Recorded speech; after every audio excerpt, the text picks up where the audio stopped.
Okay, so let's make a fast video before lunchtime.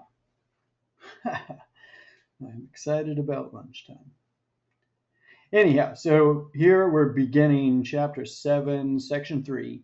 We're going to be talking about confidence intervals for proportions. Okay, so the notation is P is going to represent the population proportion. Think percent. Okay, so think when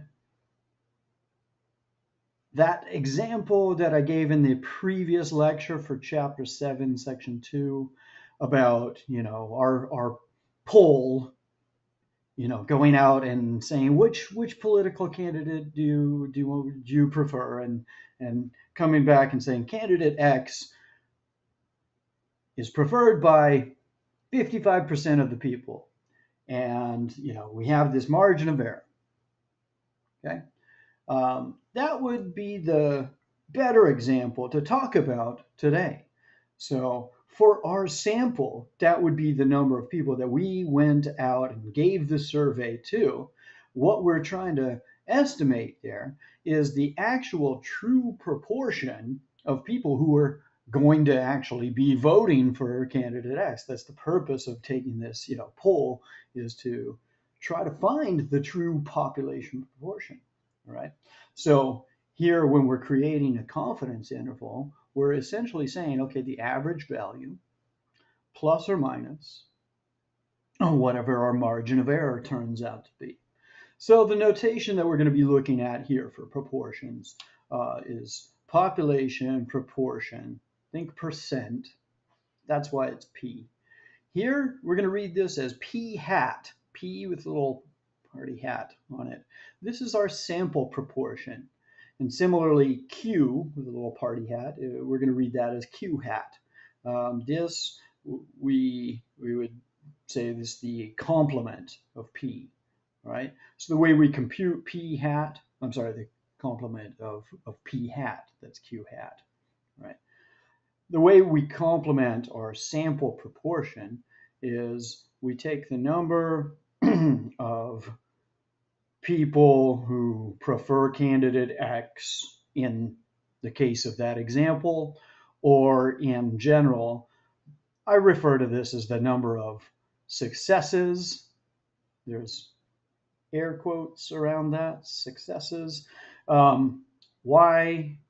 Well, more more specifically, what is this? This is the number of sample units that possess the characteristics of interest. So we'll just call that success because we don't want to sound too much like a robot when we do this stuff. Okay, we want it to make sense.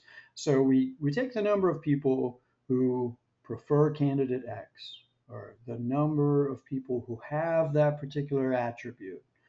Okay, divided by the total number of people that we go out and talk to. That's our sample size. And so that is how we compute our proportion. It's basically just a simple percentage or probability, basically. The way that we compute Q hat is we take whatever the complement of X is. So we take the number of people that we talked to and subtract the number that had our particular attribute that we were interested in. Okay, so that would be the number of people who don't have that attribute. All right, so that would be what? In the case of the example that I've been talking about, that would be the number of people who don't want to vote for candidate X. And then we divide that by the total number of people, right? And you might remember from the way that probabilities work, I hope you do, that is the complementary probability to p hat. So another way of computing q hat is to just do 1 minus p hat. All right. So let's go into a quick example. Let's maybe just flip the page. Hold on 1 second. Pause. Okay, so I have magically made the next blank page appear with example 7-8 already prepared and ready to go. So example 7-8, the theme is assault victims. A random sample of 150 assault victims in a large city found that 45 took no self-defense actions, no self-protection actions against the criminal. Find p hat and q hat, where p hat is the proportion of victims who took no self-protection action against the criminal. All right, so here, the random sample of 150 victims, okay, was what we were talking about. So here, n is equal to 150. And since I'm looking back at the information here, P hat is the proportion of victims who took no self-protection, and we found that 45 took no self-protection. So the number of people, in this case, assault victims, who have that particular characteristic that we're looking for, they took no self-protection action, is 45. Okay, so remember the way that we compute p hat is by doing x divided by n. Okay.